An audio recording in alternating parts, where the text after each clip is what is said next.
What the fuck is sleep? I don't even know what that is. Just pull me up over that tree. Hold up and watch that bitch feed. Shout out What Sleep TV, man. What Sleep TV. Ain't no sleep, motherfucker. So Fredo Ruthless posted on his story, I've outgrown my stay here. It's nothing for me. I done everything I could possibly do here, literally, with the plane emoji after that. So I think he's hinting that, you feel me, he might be, leaving out of Nashville. What's your thoughts on Fredo? He should do that. He great. Man, 1,000%. It's time for him to, spread his wings and go to, start to advertise into a different market. I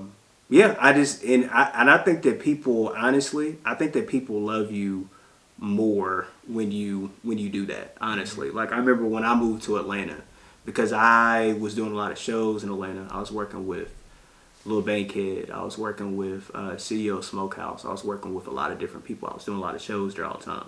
Majority of my shows, probably like in 2014, 2015, 2016, was in Atlanta.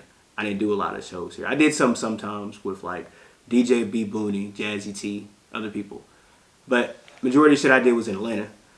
And so when I left for Atlanta, people really thought that where I'm from, people just thought that was just the coolest shit ever. Like, bro, you getting ready to go to Atlanta? Like, you getting ready to really, really make it. And people love me more. People love you more when you're gone. That doesn't necessarily have to mean that you're like not on this earth anymore. Maybe that's why people from other cities fuck with Sleep more, and that makes sense. Because you're not right there. You're not somebody that, because you're not, what's the word? You're not available. People, same thing with women. When you were so available to a woman, she don't really care. Because you're just there. But like, when there's a girl that's trying to fuck with you, but you kind of like not available to them, they disown you. Like, I remember one time, I ain't trying to put nobody on blast, but there's somebody that I tweeted the other day. I said, no, it was on my Instagram, and I said, man, I'm always at Jonathan's. And this girl was like, oh man, I always miss you there, and blah, blah, blah, blah, blah.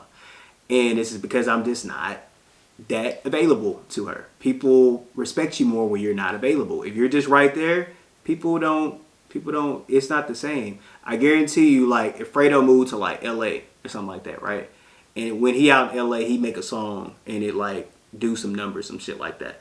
People in Nashville be like, man, I know Fredo. I went to school with that nigga, or I was in jail the same time he was. Like, man, I went to his shows. I'm his biggest fan, blah, blah, blah. I think that's the right move. I think that he has done everything that he needs to do here. I mean, he is probably the biggest local rapper right now here. Who's bigger than Fredo right now? Nobody. In our age group, nobody. Nobody. Shit, I mean, it was either him, Lil Ski, you know what I'm saying? Or Lil Ski, you feel me?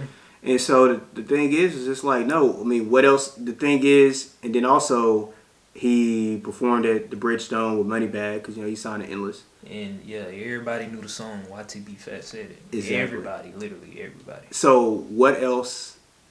What do you got to do? Perform at the Grand Ole Opry now? That's the only thing left for him to, and he can't do that. He don't sing country unless he do the Jelly Roll shit in about 10 years. But other than that, he performed at the Bridgestone. He had the streets on lock. He did a bid, came out.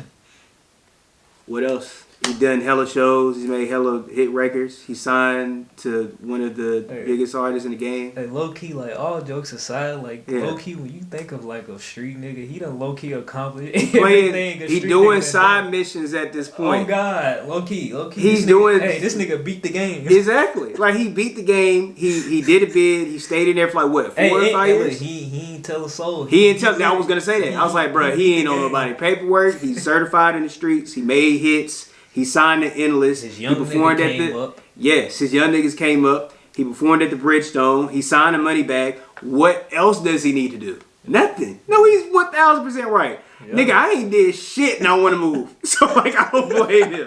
Nigga, I'm just on one sleep talking shit. Man, shout out to fucking Fredo. Shout out to Fredo, bro. Oh God, bro. Hey. I was supposed to have him on my album, but I decided to go I got somebody else instead. But shout out to Fredo though. We talked about it. Well, through a third party. I don't know if he actually heard the record, but I was told that he was fucking with it. But I ended up doing something a little bit different. But shout out to Fredo though.